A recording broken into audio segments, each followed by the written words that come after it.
Matahari di atas kebun sawit membakar tanpa ampun. Sinarnya menyelinap di sela-sela daun kelapa sawit yang bergoyang malas. Udara terasa lengket, bercampur keringat dan debu yang menempel di kulit Reza. Pria berusia 37 tahun itu menggenggam kapak panen dengan tangan yang sudah mengeras. Urat-uratnya menonjol di lengan yang terbakar matahari.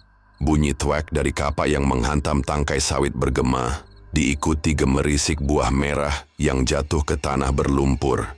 Reza menyeka keringat dari dahinya dengan lengan bajunya, matanya menyipit menahan silau. Hari ini adalah hari ke-20, satu tanpa pulang ke rumah ke istrinya Kumala dan anaknya Laikul. Uang di saku celananya tinggal selembar 20.000, tak cukup untuk ongkos pulang, apalagi untuk dikirim ke Kumala. "Reza, lambat amat kau," teriak Sutarno mandor kebun dari kejauhan. Suaranya parau terbawa angin panas yang bertiup di antara barisan pohon. "Mau sampai kapan sih panen blok ini? Bos sudah nanya-nanya loh." Reza menghela napas, menahan diri untuk tidak membalas. Dia mengayunkan kapak lagi, kali ini lebih keras, hingga tangkai sawit patah dengan suara keras. Buah-buahan itu berguling di tanah. Beberapa pecah dan mengeluarkan minyak kemerahan yang licin. "Sabar Tarno," gumam Reza. Suaranya rendah, hampir tak terdengar. "Aku kerja kok." Di sebelahnya Fahmi, teman sesama buruh, terkekeh sambil memunguti buah sawit. "Kau ini Reza kayak kerbau. Kuat, tapi keras kepala. Pulanglah, lihat Kumala." 3 minggu bro, istri mana yang betah ditinggal?" Fahmi melempar buah sawit ke bakul. Matanya menatap Reza dengan ekspresi setengah bercanda, setengah serius. Reza menghentikan ayunan kapaknya sejenak. Napasnya terengah. "Apa maksud kau?" tanyanya. Nada suaranya tiba-tiba tajam. Matanya menatap Fahmi, mencari-cari tanda di wajah pria kurus itu. Fahmi mengangkat bahu, tapi senyumnya menyimpan sesuatu. "Nggak apa-apa, cuma bilang. Istri cantik kayak Kumala. Kau tinggal berlama-lama di sini. Hati-hati bro, nanti ada yang nyanyi di rumah." Dia terkekeh lagi, tapi suaranya terputus saat melihat ekspresi Reza berubah. Wajah pria itu mengeras, rahangnya mengencang seperti besi. "Jangan main-main ngomong gitu Fahmi," kata Reza. Suaranya rendah tapi penuh tekanan. Dia melangkah mendekat, kapak masih di tangan, ujungnya menunjuk ke tanah. "Kumala bukan tipe begitu, kau tahu itu." Fahmi mengangkat kedua tangan, seperti menyerah. Santai bro, cuma bercanda. Tapi serius, kapan kau pulang? Laikul pasti kangen ayahnya." Reza tidak menjawab. Dia berbalik, mengayunkan kapak lagi, kali ini dengan kekuatan yang lebih brutal. Bunyi krek dari tangkai sawit yang patah terdengar seperti tulang yang retak. Pikirannya berputar. Kumala, wanita yang dia nikahi 10 tahun lalu, selalu setia. Tapi 3 minggu tanpa kabar, tanpa uang yang dikirim, membuat hatinya gelisah. Bagaimana jika Fahmi benar? Bagaimana jika ada pria lain? Dia menggenggam kapak lebih erat, jari-jarinya memutih. Sore mulai merangkak, matahari turun di ufuk, mewarnai kebun dengan semburat oranye. Buruh-buruh lain mulai berkemas, tapi Reza masih memanen, seolah ingin menghabiskan kemarahannya pada setiap tangkai yang dipotong. Darahnya terasa panas, bukan hanya karena matahari, tapi karena benih kecurigaan yang Fahmi tanam. Dia membayangkan Kumala dengan rambut panjangnya yang selalu diikat sederhana, tersenyum pada pria lain. Gambaran itu seperti pisau yang menusuk dadanya. "Reza, ayo selesai. Besok lanjut lagi," teriak Sutarno dari kejauhan. "Kau gila apa? Kerja sampai gelap?" Reza mengabaikannya. Dia memunguti buah sawit yang tercecer, melemparkannya ke bakul dengan gerakan kasar. Di kejauhan burung-burung mulai berkicau, suara mereka seperti ejekan. Dia membayangkan rumahnya, kecil dan sederhana, dengan Kumala di dalamnya. Tapi sekarang, bayangan itu tercemar oleh wajah pria lain yang tak jelas. Seseorang yang duduk di meja makannya, makan masakan Kumala, mungkin menyentuh tangannya. Fahmi, Panggil Reza tiba-tiba. Suaranya dingin. Fahmi, yang sedang mengikat bakul, menoleh. Kau pernah lihat apa yang kau omongin tadi soal Kumala? Fahmi terdiam sejenak, lalu menggeleng cepat. Enggak bro, cuma dengar-dengar dari orang. Kau tahu, desa kecil, omongan cepat nyebar. Lupainlah, cuma gosip. Reza tidak menjawab, dia menatap. Kapak di tangannya bilahnya berkilau samar di bawah sinar senja. Gosip atau bukan, kata-kata itu sudah menancap di pikirannya, seperti duri yang tak bisa dicabut. Dia membayangkan Kumala, mungkin sedang memasak sekarang, atau menggendong Laikul, yang berusia 7 tahun, anak mereka yang selalu tersenyum lebar saat Reza pulang. Tapi bayangan itu kini bercampur dengan kemarahan, kecurigaan, dan sesuatu yang lebih gelap. Sesuatu yang membuat tangannya gemetar, bukan karena lelah, tapi karena dorongan yang tak dia pahami. Malam turun, dan kebun sawit menjadi gelap, hanya diterangi lampu-lampu kecil dari barak buruh. Reza duduk di bangku kayu di depan barak, kapak masih di sampingnya. Dia menyalakan rokok, asapnya membumbung ke udara malam. Di kejauhan, suara jangkrik memenuhi keheningan, tapi di dalam kepala Reza ada badai. Dia memikirkan Kumala, Laikul, dan kata-kata Fahmi. 3 minggu tanpa kabar, 3 minggu tanpa melihat wajah istri dan anaknya. Dan sekarang ada bayangan, pria lain yang mengganggu pikirannya. Kalau benar, gumam Reza pada dirinya sendiri, suaranya hampir tak terdengar. Aku bakal bikin dia nyesal. Dia menatap kapak di sampingnya, bilahnya memantulkan cahaya bulan. Tangan kanannya meraih gagang kapak itu, merasakan bobotnya. Di dadanya ada sesuatu yang membara, bukan lagi hanya kemarahan, tapi sesuatu yang lebih dalam, lebih gelap, sesuatu yang siap meledak. Pagi di pasar desa selalu riuh, seperti simfoni yang tak pernah selesai. Suara pedagang menjajakan ikan segar, teriakan ibu-ibu menawar harga sayuran, dan deru sepeda motor yang mondar-mandir memenuhi udara. Kumala, wanita berusia 34 tahun, melangkah di antara kerumunan dengan keranjang anyaman di tangan. Rambutnya yang panjang diikat sederhana, beberapa helai menempel di lehernya yang berkeringat karena panas pagi. Gaun katunnya yang sederhana, berwarna hijau pudar, berkibar lembut saat dia bergerak. Di saku gaunnya, hanya ada beberapa lembar rupiah, sisa dari kiriman Reza 3 minggu lalu. Kumala menahan napas setiap kali menghitung sisa uang itu, berharap cukup untuk kebutuhan sehari-hari dan sekolah Laikul, anak semata wayangnya. Kumala, ayo sini, tomatnya masih segar, teriak Maksari dari lapaknya. Tangannya mengacungkan tomat merah yang mengilap. Kumala tersenyum kecil, mendekati lapak sambil memeriksa dompetnya. Berapa, Mak? Masih mahal nggak? Tanya Kumala. Nada suaranya ramah tapi hati-hati. Dia memungut sebuah tomat, merasakan kulitnya yang licin dan berat di tangan. Buat kamu, 3.001 kilo. Spesial deh. Maksari mengedipkan mata, lalu menambahkan. Kumala, Reza kapan pulang? Sudah lama nggak kelihatan. Kumala menghela napas pelan, senyumnya memudar sejenak. Belum tahu, Mak. Kerja di kebun sawit katanya sibuk banget. Mungkin minggu depan. Dia memasukkan 2 kilo tomat ke keranjang, menyerahkan uang, dan berjalan lagi, menghindari pertanyaan lebih lanjut. Pasar ini kecil, dan gosip menyebar seperti asap. Kumala tahu itu, tapi dia berusaha tak memikirkannya.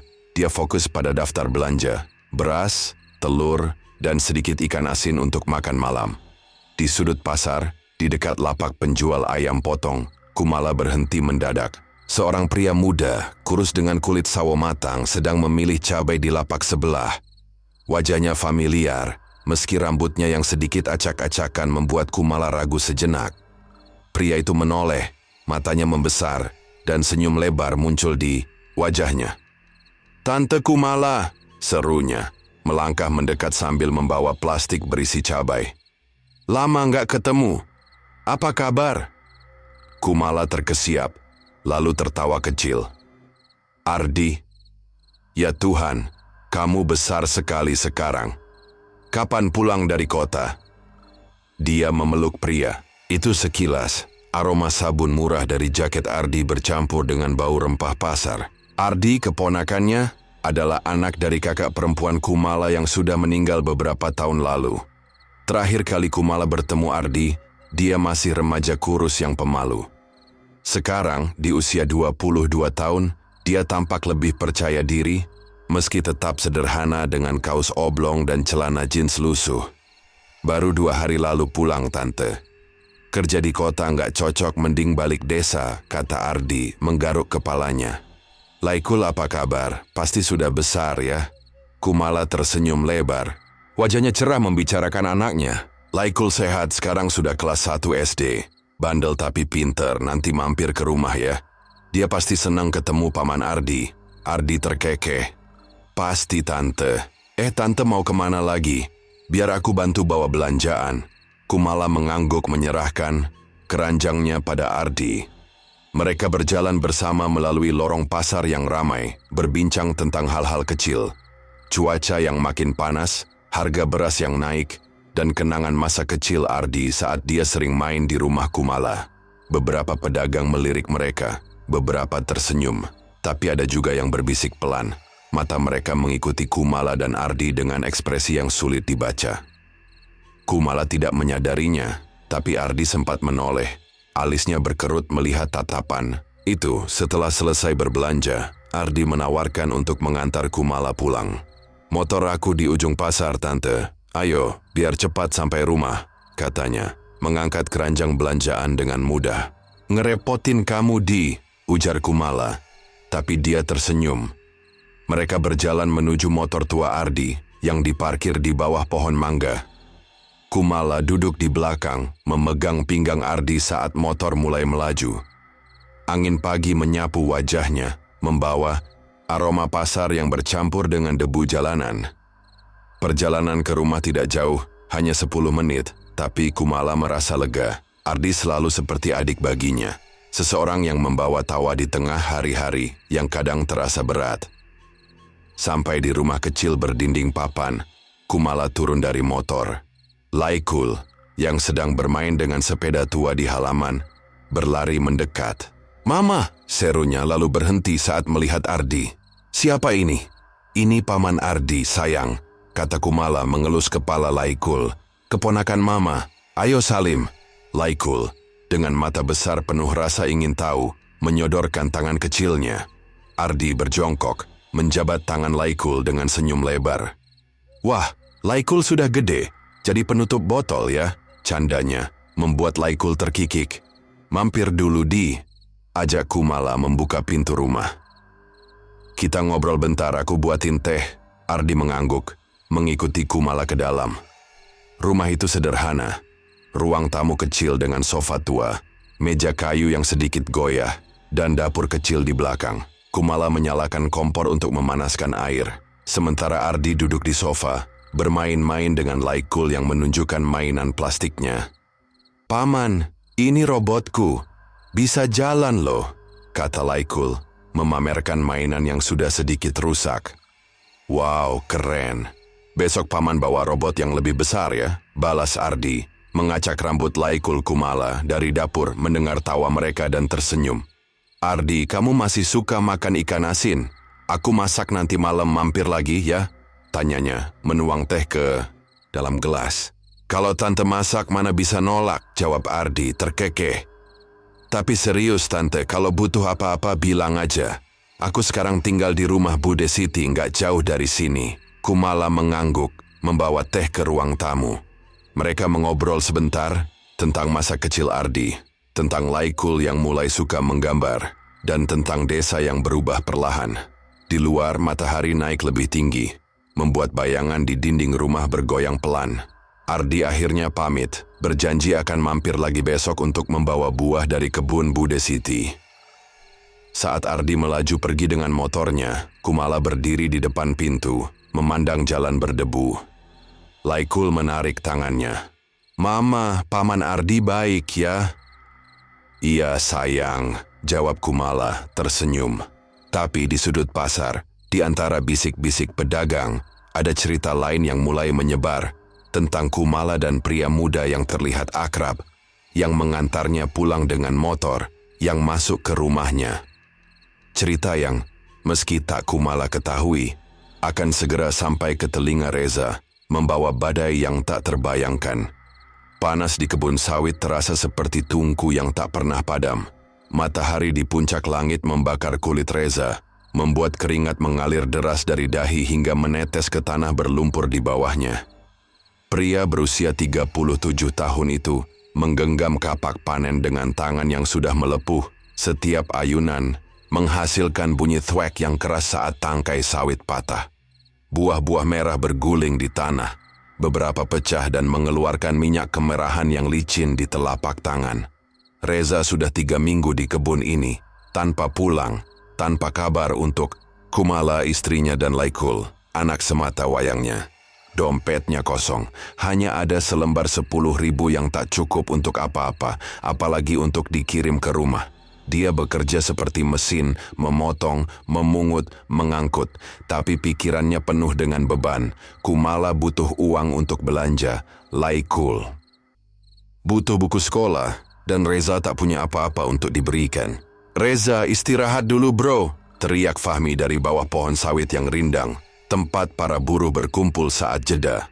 Fahmi, pria kurus dengan wajah penuh noda minyak, sedang mengunyah roti yang sudah agak keras. Tangannya memegang botol air yang berkarat. "Kau kayak orang kesetanan, kerja terus. Panas gini, mati nanti." Reza menghentikan ayunannya, napasnya terengah-engah. Dia menyeka keringat dengan lengan bajunya yang sudah basah, lalu melangkah ke arah Fahmi, kapak masih di tangan. "Aku nggak bisa istirahat," katanya, suaranya serak karena kelelahan. "Kumala telepon kemarin, bilang beras habis. Laikul juga butuh sepatu baru. Aku harus kirim uang, Mi." Fahmi mengangguk tapi matanya menyipit, seperti menyimpan sesuatu. Dia menyeruput air lalu berkata, "Kumala hebat ya.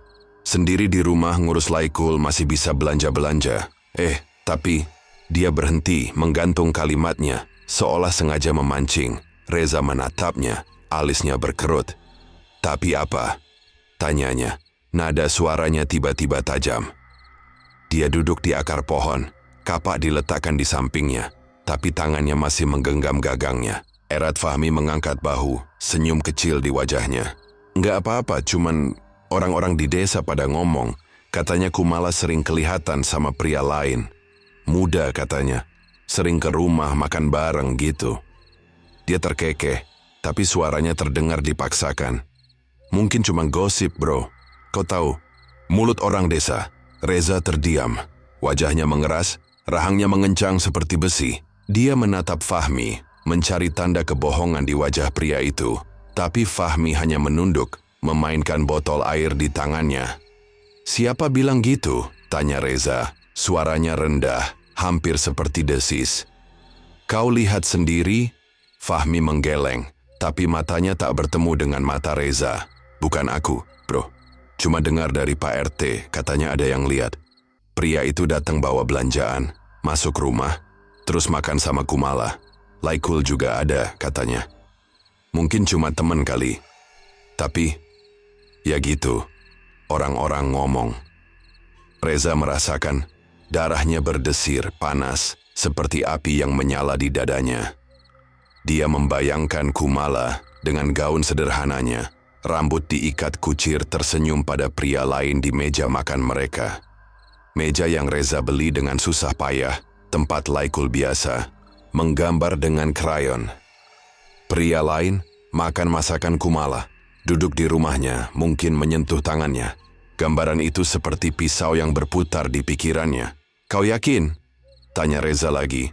Suaranya sekarang lebih dingin, lebih tajam. Dia bangkit berdiri, kapak di tangannya terasa lebih berat, lebih hidup. "Kau tahu Kumala bukan gitu, Mi. Dia setia. Dia ibunya Laikul." Fahmi mengangkat tangan seperti menenangkan. Santai bro. Aku cuma ngomong apa yang aku dengar. Mungkin cuma salah paham.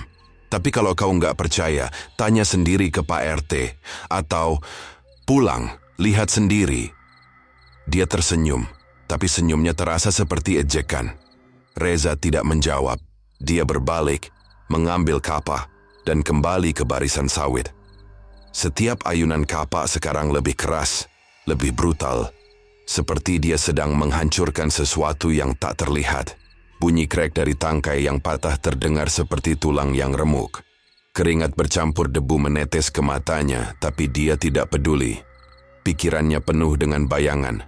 Kumala, pria lain, tawa di rumahnya. Laikul yang tak tahu apa-apa. 3 minggu tanpa kabar, tanpa uang, dan sekarang ini.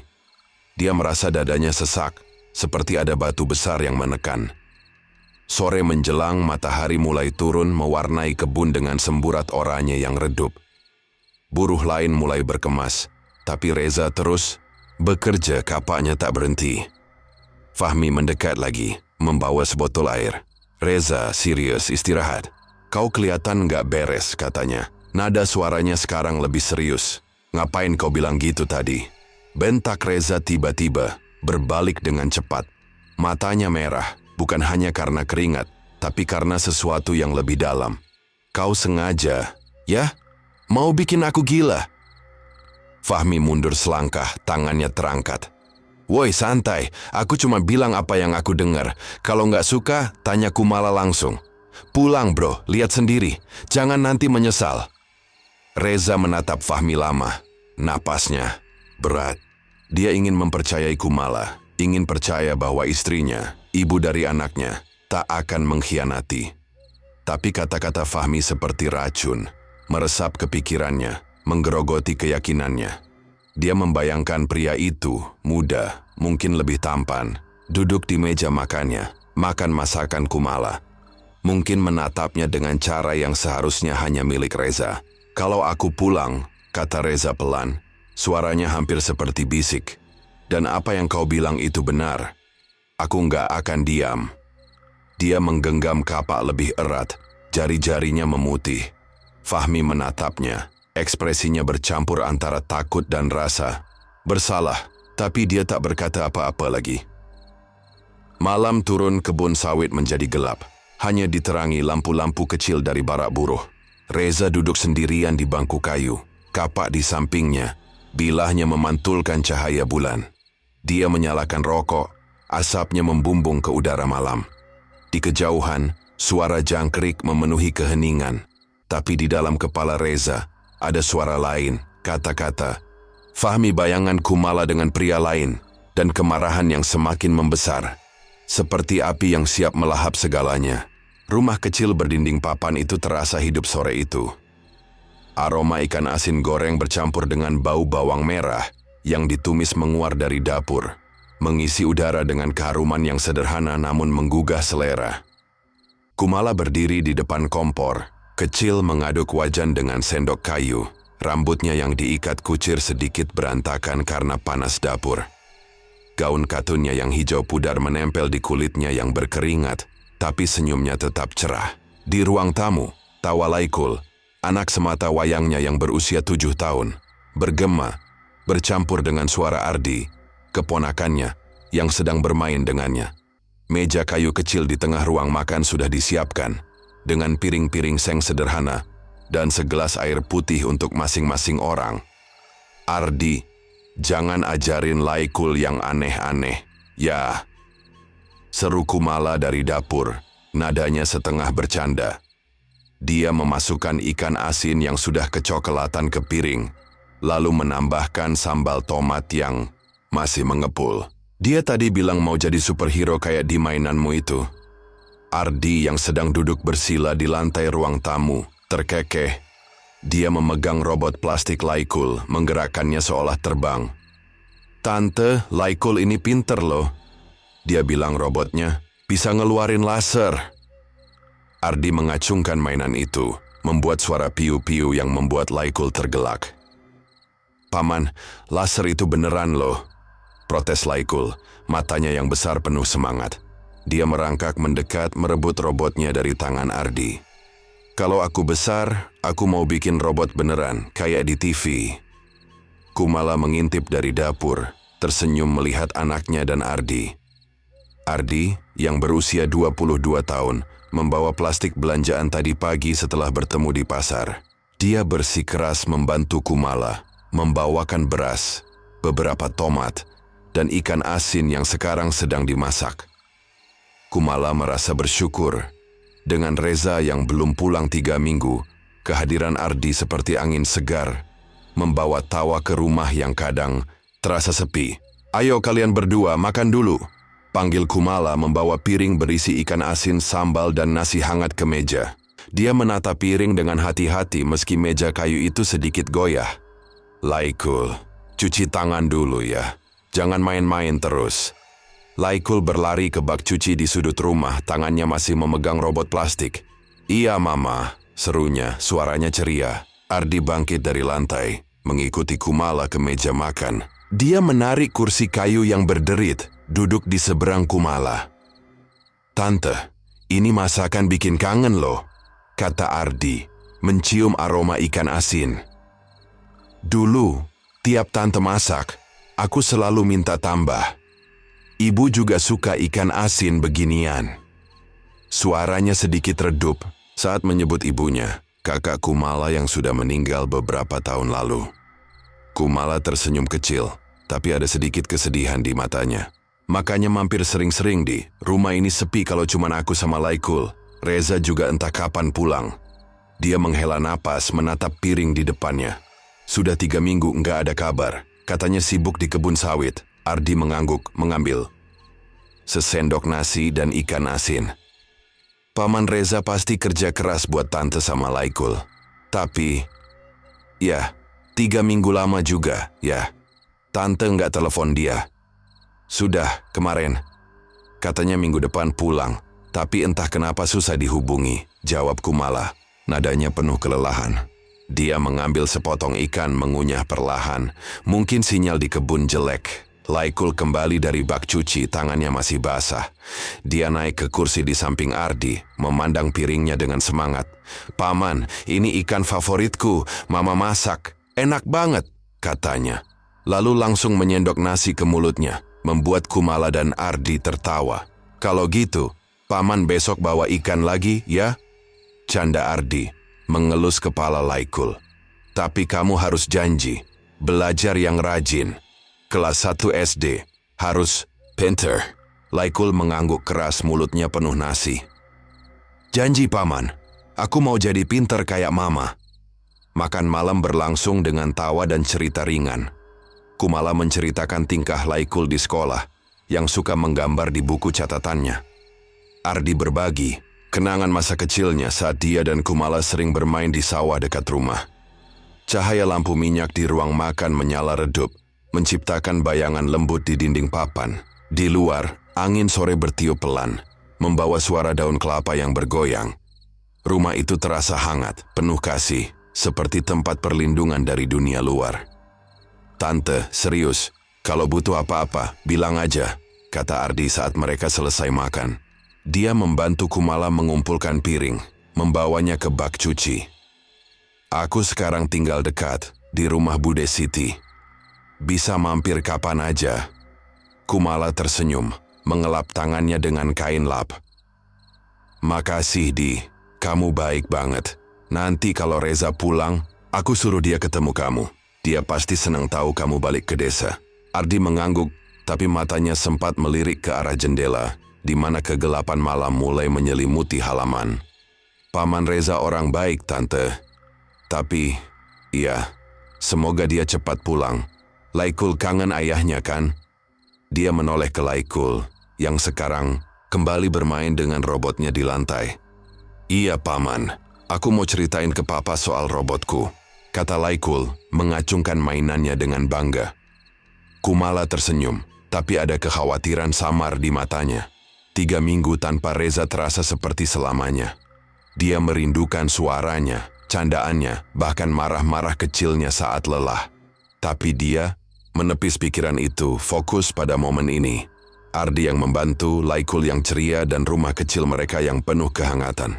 Saat Ardi pamit pulang, Kumala mengantarnya ke pintu. "Hati-hati di jalan, Di. Besok mampir lagi ya. Aku masak sayur kol," katanya berdiri di ambang pintu.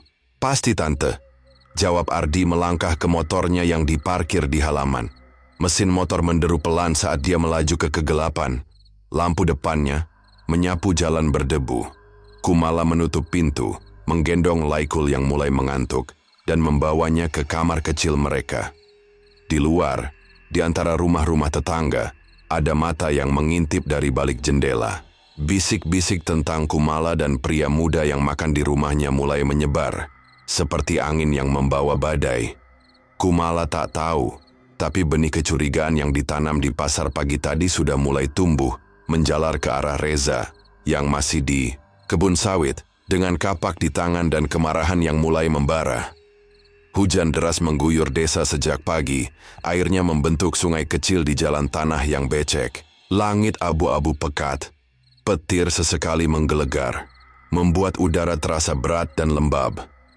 Reza melaju dengan motor tuanya. Tubuhnya basah kuyup meski memakai jas hujan tipis yang sudah robek di beberapa bagian. Wajahnya mengeras, mata menyipit, menahan cipratan air, tapi pikirannya penuh dengan gambar yang Fahmi tanam. Kumala dengan pria lain, makan bersama, tertawa di rumahnya sendiri. 3 minggu kerja keras di kebun sawit, keringat dan lelah yang tak terbayar, sekarang berubah menjadi api kemarahan yang membakar dadanya. Motor berhenti di depan rumah kecil itu, roda selip di lumpur, tapi Reza tak peduli. Dia turun, melempar helm ke tanah, dan berlari menuju pintu. Langkahnya berat dan tergesa. Pintu depan terbuka dengan dorongan kasar, tanpa salam atau permisi. Air hujan menetes dari rambutnya yang basah, membasahi lantai kayu yang sudah aus. Di ruang tamu, Laikul duduk di lantai, memainkan robot plastiknya dengan tangan kecilnya. Anak 7 tahun itu menoleh, matanya membesar melihat ayahnya. "Papa," serunya, suaranya ceria tapi ragu karena wajah Reza tak seperti biasa, merah padam. Urat leher menonjol, napas terengah seperti binatang yang diburu. Reza tak menjawab. Matanya melirik Laikul sekilas, tapi amarahnya mendorongnya maju ke ruang tengah. Di sana di meja makan kayu yang sederhana, Ardi duduk berhadapan dengan Kumala. Piring mereka penuh sisa nasi dan ikan asin. Kumala tertawa pelan atas cerita Ardi, tangannya memegang sendok sementara Ardi mengangguk, mulutnya masih mengunyah. Cahaya lampu minyak redup menerangi wajah mereka, membuat suasana terasa intim, hangat. Tapi bagi Reza, itu seperti pukulan di wajah. Ternyata benar kata Fahmi, Kumala bermain-main dengan pria lain, di rumahnya sendiri di depan anaknya. "Apa ini?" bentak Reza, suaranya menggelegar melebihi petir di luar. Wajahnya merah membara, mata melotot penuh kebencian. Emosi tak tertahankan meluap, tangannya gemetar, bukan karena dingin hujan tapi karena dorongan gelap yang sudah tak bisa ditahan. Kumala berbalik cepat, ekspresinya berubah dari senang menjadi terkejut. "Reza, kamu pulang? Ini Ardi, keponakanku," katanya, bangkit dari kursi, tapi suaranya terputus saat melihat mata suaminya yang liar. Ardi juga menoleh, tersenyum awalnya, tapi senyumnya memudar. "Paman Reza? Saya Ardi, keponakan Kumala. Kami cuma..." Dia mencoba berdiri, tangannya terangkat seperti menenangkan. Reza tak mendengar. Pikirannya penuh bisikan Fahmi, gambar perselingkuhan yang dia ciptakan sendiri. "Diam," raungnya, suaranya seperti geraman. Tangannya meraih golok yang terselip di pinggangnya. Bilah besi panjang yang biasa dibawa untuk kerja di kebun, sekarang terasa seperti senjata pembalasan. Tanpa hitung-hitungan, tanpa basa-basi, dia melangkah maju. Ayunan pertama langsung mengarah ke Ardi dan golok menyayat udara dengan suara mendesis, menghantam leher Ardi dari samping. Kepala pria muda itu terpenggal dalam sekejap, darah menyembur seperti air mancur merah, membasahi meja, piring, dan dinding. Tubuh Ardi ambruk ke depan, kepalanya berguling ke lantai dengan bunyi tumpul, mata masih terbuka lebar dalam keterkejutan. Darah mengalir deras dari potongan leher, membentuk genangan yang licin di lantai kayu. Aroma amisnya memenuhi ruangan. Kumala menjerit, tangannya menutup mulut, tubuhnya mundur selangkah. "Reza, tidak, ini salah paham. Ardi keponakanku," suaranya gemetar, air mata mengalir. Dia berusaha mendekat, tapi kakinya lemas melihat mayat Ardi. Itu hanya alasan, balas Reza. Suaranya tinggi, penuh amarah buta. Matanya tak lagi melihat istri, hanya pengkhianat. Dia mengayunkan golok lagi, kali ini menghantam tepat di leher kiri Kumala. Bilah tajam itu mengiris daging dan tulang dengan suara berderak. Hampir memutuskan kepalanya sepenuhnya. Darah menyembur kemana-mana, menyemprot wajah Reza, dinding, dan bahkan menciprat ke ruang tamu. Kumala terjatuh ke belakang. Tangannya meraih lehernya yang robek. Darah mengucur deras melalui jari-jarinya. Tubuhnya kejang-kejang di lantai. Napasnya tersengal. Mata memohon tapi Reza hanya menatap dingin. Golok masih menetes darah di tangannya. Laikul dari ruang tamu mendengar jeritan dan berlari masuk. "Mama!" jeritnya. Matanya membesar melihat genangan darah dan tubuh ibunya yang tak bergerak. Anak kecil itu berdiri membeku. Robot plastik jatuh dari tangannya, berguling ke darah yang masih hangat. Reza berbalik. Napasnya berat. Amarah perlahan pudar diganti keterkejutan. Tapi sudah terlambat. Ruangan penuh darah. Suara hujan di luar, seperti tangisan. Dan rumah yang dulu hangat sekarang menjadi tempat pembantaian. Dia menjatuhkan golok, tangannya berlumur merah dan mundur selangkah. Mata melirik mayat Ardi dan Kumala yang tergeletak dalam posisi mengerikan. Kepala Ardi berguling dekat kaki Kumala. Darah mereka bercampur di lantai. Hujan masih deras di luar, membasahi jendela. Tapi di dalam, keheningan mencekam hanya dipecah isak Laikul yang pelan. Reza berdiri di sana, tubuh gemetar, menyadari apa yang baru saja dia lakukan. Tapi pikiran psikopatnya masih membenarkan. Itu pembalasan atas pengkhianatan. Dia mengambil Laikul, menggendongnya keluar dari ruangan berdarah itu. Tapi anaknya menangis histeris. Tangan kecilnya mendorong dada ayahnya yang basah darah. Malam mulai turun. Hujan tak kunjung reda. Dan Reza duduk di teras. Laikul meringkuk di pangkuannya. Trauma yang tak akan hilang. Amarah itu sudah meledak, meninggalkan kehancuran yang tak bisa diperbaiki. Dan sekarang, hanya penyesalan yang mulai merayap.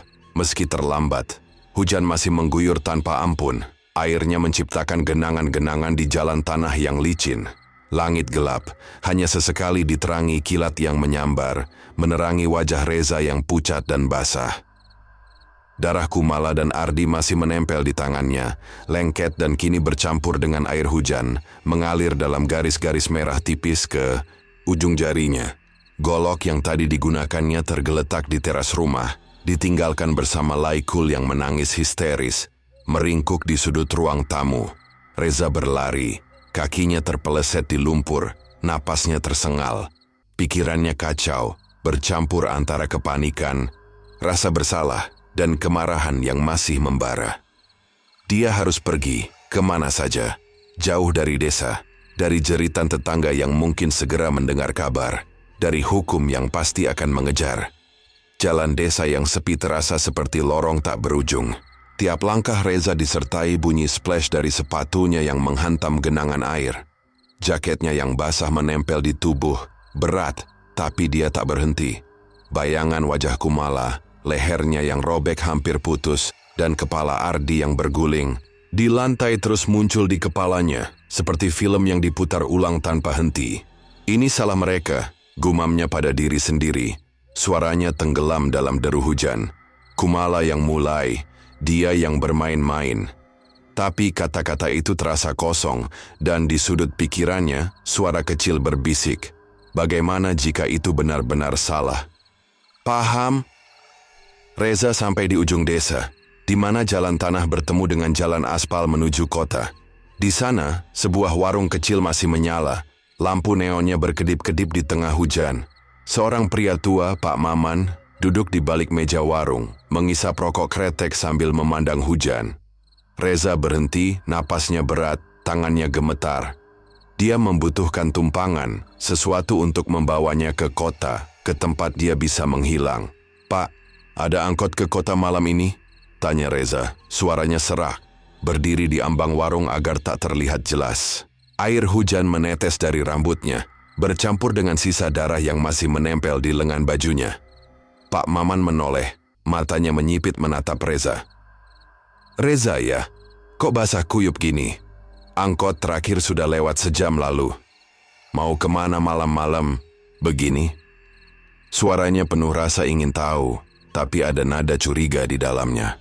Reza mengusap wajahnya, berusaha menyembunyikan tangan yang masih berlumur merah. Penting, Pak. Harus ke kota sekarang. Ada urusan keluarga. Dia memaksakan senyum, tapi wajahnya kaku, mata liar seperti binatang yang terpojok. Pak Maman mengangguk pelan, tapi matanya tak lepas dari Reza. Urusan keluarga ya? Tapi kok buru-buru amat? Ada apa di rumah, Za? Dia menyeruput kopi dari gelas seng. Asap rokoknya membumbung bercampur hujan. Reza merasa dadanya sesak.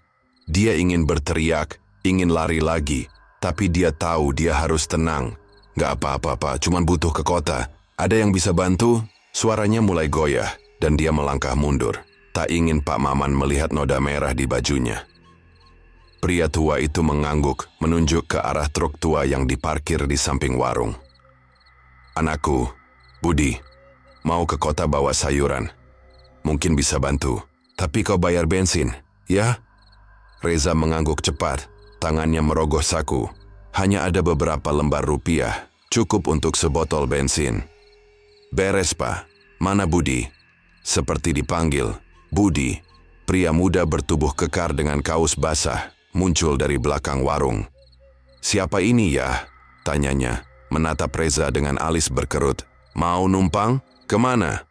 Kota, jawab Reza singkat, menghindari tatapan Budi. Bisa sekarang? Budi mengangguk, tapi matanya menangkap sesuatu di lengan Reza. Itu apa di baju kau? Merah-merah gitu. Cat? Nadanya penuh curiga, dan Reza merasa darahnya membeku. Hujan, bercampur lumpur, bohong Reza, menarik lengan bajunya untuk menutupi noda darah. Ayo, cepat, aku buru-buru. Budi mengangguk ragu lalu berjalan ke truk. Reza mengikuti, duduk di kursi penumpang, tubuhnya kaku. Mesin truk menderu, roda mulai berputar di jalan aspal yang basah. Hujan masih mengguyur, menyapu kaca depan, tapi Reza tak melihat jalan. Matanya kosong, pikirannya penuh dengan jeritan Kumala ini salah paham dan wajah Laikul yang menangis. Dia menggenggam tangannya sendiri, merasakan lengketnya darah yang belum sepenuhnya tersapu hujan. Kau kenapa, bro? Kelihatan panik, kata Budi melirik Reza sambil menyetir. Keluarga beres? Istri sama anak kau baik-baik aja? Reza menelan ludah, tenggorokannya kering. Baik, jawabnya pelan, suaranya hampir tak terdengar. Cuma urusan pribadi. Budi mengangguk, tapi tak bertanya lagi. Truk melaju menuju kota, lampu-lampu jalan mulai terlihat di kejauhan. Reza menatap keluar jendela, hujan menciptakan bayangan buram di kaca. Dia membayangkan polisi, tetangga yang menemukan mayat Kumala dan Ardi, Laikul yang ditinggalkan sendirian. Rasa bersalah mulai merayap, tapi dia menepisnya. Mereka yang salah, pikirnya, mencoba meyakinkan diri sendiri. Kumala yang mengkhianati. Pria itu yang mencuri keluargaku. Truk berhenti di terminal kecil di pinggir kota. Sampai sini aja, bro, kata Budi mematikan mesin. Kau mau kemana lagi? Reza tak menjawab segera. Dia turun dari truk, kakinya gemetar di trotoar basah. Makasih, gumamnya, menyerahkan uang yang tersisa. Budi mengangguk, tapi matanya masih penuh curiga saat truknya melaju pergi. Reza berdiri di bawah lampu jalan, hujan membasahi wajahnya. Kota di depannya terasa asing, penuh suara klakson dan lampu-lampu neon yang berkedip. Dia tak punya rencana, tak punya tujuan, hanya dorongan untuk menghilang. Tapi di dalam dirinya, ada suara yang tak henti-hentinya berbisik. Apa yang kau lakukan? Reza, apa yang kau tinggalkan? Dia menggenggam kepalanya, mencoba menutup suara itu. Tapi gambar leher Kumala yang robek dan kepala Ardi yang berguling terus kembali, seperti kutukan yang tak bisa dia lari. Malam semakin larut, dan Reza melangkah ke dalam kegelapan kota. Seorang buronan dari hukum, dari masyarakat, dan dari dirinya sendiri. Hujan terus turun. seolah mencoba mencuci dosanya, tapi darah di tangannya terasa abadi. 10 tahun telah berlalu sejak malam hujan itu. Tapi bagi Reza, setiap hari terasa seperti bayangan yang tak pernah pudar. Kota besar ini, dengan gedung-gedung tinggi dan lalu lintas yang tak henti, menjadi tempat persembunyiannya. Dia tinggal di gubuk kecil di pinggir pasar, bekerja sebagai kuli panggul di toko material yang berdebu. Tubuhnya kini lebih kurus, rambutnya memutih prematur, dan punggungnya bungkuk karena beban semen dan batu bata yang dia angkut setiap hari. Tangan yang dulu memegang golok sekarang penuh kapalan, tapi noda darah dari masa lalu seolah masih menempel, tak terlihat tapi terasa. Reza jarang bicara, hanya mengangguk pada mandornya, dan malam-malamnya diisi mimpi buruk. Jeritan Kumala, kepala Ardi yang berguling, dan tangis Laikul yang tak berhenti. Sore itu, matahari mulai condong, mewarnai langit dengan semburat merah jingga. Reza sedang memuat karung semen ke truk, napasnya terengah, keringat menetes ke mata. Suara klakson kendaraan di jalan raya bercampur dengan teriakan pekerja lain, tapi Reza fokus pada tugasnya, mencoba melupakan. Tapi tiba-tiba, ada sosok pemuda, berdiri di depan toko, matanya tajam memandang ke arah Reza. Pemuda itu berusia sekitar 17 tahun, tinggi ramping dengan rambut pendek acak-acakan, mengenakan jaket hitam lusuh dan celana jeans. Wajahnya familiar, tapi Reza tak langsung mengenali, sampai pemuda itu melangkah mendekat, tangannya tersembunyi di saku jaket. "Reza," kata pemuda itu, suaranya dingin, tanpa banyak bicara. Matanya tak berkedip, penuh kebencian yang terpendam. Reza menoleh, tangannya masih memegang karung. "Siapa kau?" tanyanya. Nada suaranya kasar tapi ada getar ketakutan. Dia meletakkan karung, menyeka keringat dari dahi, tapi pemuda itu tak menjawab. Sebaliknya dia menarik pisau lipat dari saku, bilahnya berkilau di bawah sinar matahari sore. Tanpa kata lagi, pemuda itu melompat maju, menusukkan pisau ke dada Reza. Tusukan pertama menghunjam dalam, merobek daging dan tulang rusuk dengan suara berderit. Darah langsung menyembur dari luka. Reza tersentak, matanya membesar. Tapi sebelum dia bisa bereaksi, tusukan kedua datang, lebih dalam, menghantam dada kiri. Pisau ditarik dan ditusuk lagi, berulang kali, ketiga, keempat, kelima. Setiap tusukan disertai suara basah dari daging yang robek. Darah mengalir deras membasahi baju Reza dan trotoar di bawahnya. Rasa sakit seperti api membakar, tapi Reza tak bisa berteriak. Napasnya tersengal, tubuhnya ambruk ke belakang, jatuh ke trotoar dengan bunyi tumpul. Pemuda itu berlutut di samping Reza. Pisau masih menetes darah di tangannya. "Ini pembalasan untuk ibuku dan pakdeku," katanya suaranya rendah tapi penuh amarah. "Kumala dan Ardi. Kau bunuh mereka, dasar psikopat." Reza terbatuk, darah keluar dari mulutnya. Matanya memandang pemuda itu dengan keterkejutan. Wajah itu, mata besar senyum yang dulu ceria sekarang dingin. "Laikul," gumamnya, suaranya lemah. Tangannya gemetar mencoba meraih lengan pemuda itu. "Anakku, kenapa kau di sini?" Laikul, yang kini sudah remaja, menatap ayahnya dengan mata penuh dendam. "Sudah beberapa tahun sejak aku jadi remaja aku cari kau, untuk kasih keadilan buat mama dan paman Ardi. Bertahun-tahun aku telusuri kota-kota, dengar cerita dari orang desa, tapi kau hilang. Akhirnya ketemu juga. Pembalasan ini terbalaskan sudah. Itu semua salah paham atas apa yang kau lakukan." Reza terengah, darah menggenang di trotoar, tubuhnya kejang-kejang. Dia ingat malam itu. Amarah buta, golok yang mengayun, darah yang menyembur. Tapi sekarang, di akhir hidupnya, kebenaran menyergap. "Laikul, Ardi, dia ponakanku sendiri," bisiknya. Air mata bercampur darah di wajahnya. "Aku salah, maafkan papa, itu salah paham." Laikul tak bergerak, pisau masih di tangan. Matanya tetap tajam meski ada getar di suaranya. "Terlambat papa, kau hancurkan segalanya. Mama mati karena kau. Paman Ardi juga. Aku hidup sendirian, dibesarkan tetangga, mimpi buruk setiap malam. Ini keadilan. Reza menggeleng lemah, napasnya semakin pendek, penglihatannya kabur. Jangan jadi seperti aku. Laikul. Kata-katanya terputus, tubuhnya berhenti bergerak. Dia menghembuskan napas terakhir di trotoar pinggir jalan. Mata terbuka menatap langit sore, darah mengalir ke selokan. Pembunuhnya tak lain adalah anaknya, sendiri, korban dari siklus kekerasan yang Reza mulai 10 tahun lalu. Laikul berdiri, menyeka pisau di celananya, lalu melangkah pergi ke dalam kerumunan kota yang tak peduli. Hanya angin sore yang berhembus, membawa dingin penyesalan yang tak terucap. Jeruji besi yang dingin mengelilingi Laikul, mengurungnya dalam sel kecil yang bau apek dan lembab. Cahaya lampu neon di koridor penjara berkedip-kedip, menciptakan bayangan, garis-garis hitam di dinding beton yang kusam. Laikul duduk di sudut ranjang besi, tubuhnya yang ramping meringkuk, tangan memeluk lutut.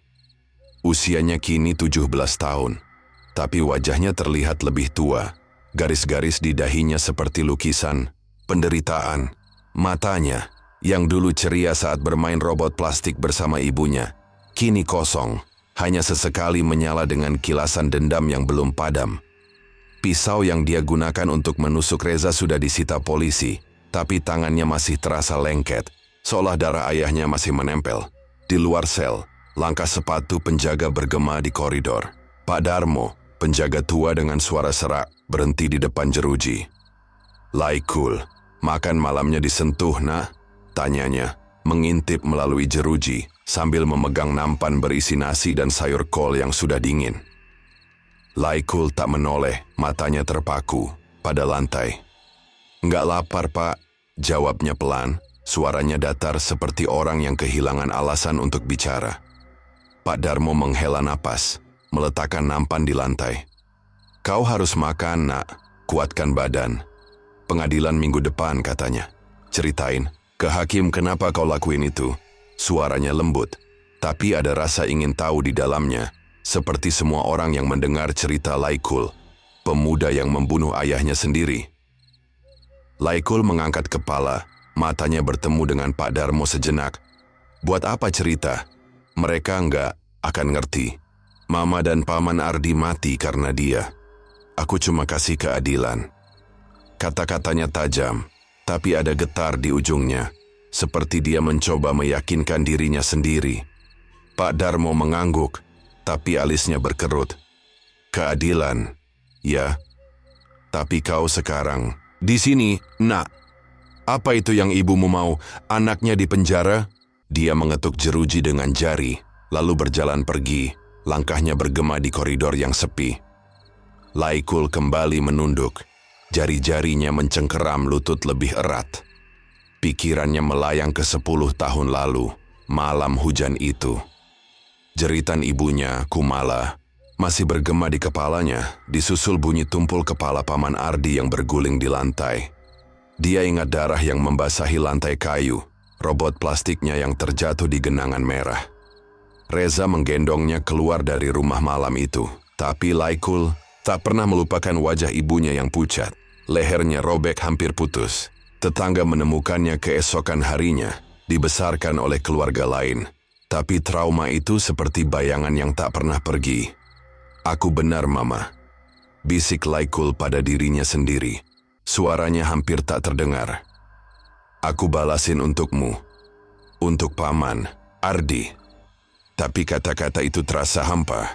Dia membayangkan Kumala dengan senyum hangatnya, mengelus kepalanya saat masih kecil. Apa ibunya akan bangga, atau akan menangis melihat anaknya jadi pembunuh seperti ayahnya? Malam di penjara terasa dingin, hanya suara tetes air dari atap yang bocor memecah keheningan. Laikul memejamkan mata, tapi bayangan Reza muncul. Ayahnya ambruk di trotoar, darah mengalir dari dadanya, mulutnya menggumam penyesalan. "Ardi, ponakanku sendiri." Kata-kata terakhir itu seperti pisau yang sekarang menusuk Laikul. "Salah paham," kata Reza. Tapi bagaimana Laikul bisa percaya? 10 tahun dia hidup dengan kebencian, mencari ayahnya dari kota ke kota, hanya untuk mengakhiri hidupnya dengan pisau. Papa salah, tapi aku juga, gumam Laikul. Air mata akhirnya jatuh, membasahi pipinya. Dia menutup wajah dengan tangan, tubuhnya gemetar. Keadilan yang dia cari tak membawa ibunya kembali, tak menghapus mimpi buruk, hanya menambah darah di tangannya. Jeruji besi di depannya terasa seperti cermin, memantulkan dirinya yang kini tak berbeda dari Reza, seorang pembunuh, terjebak dalam siklus kekerasan yang tak berujung.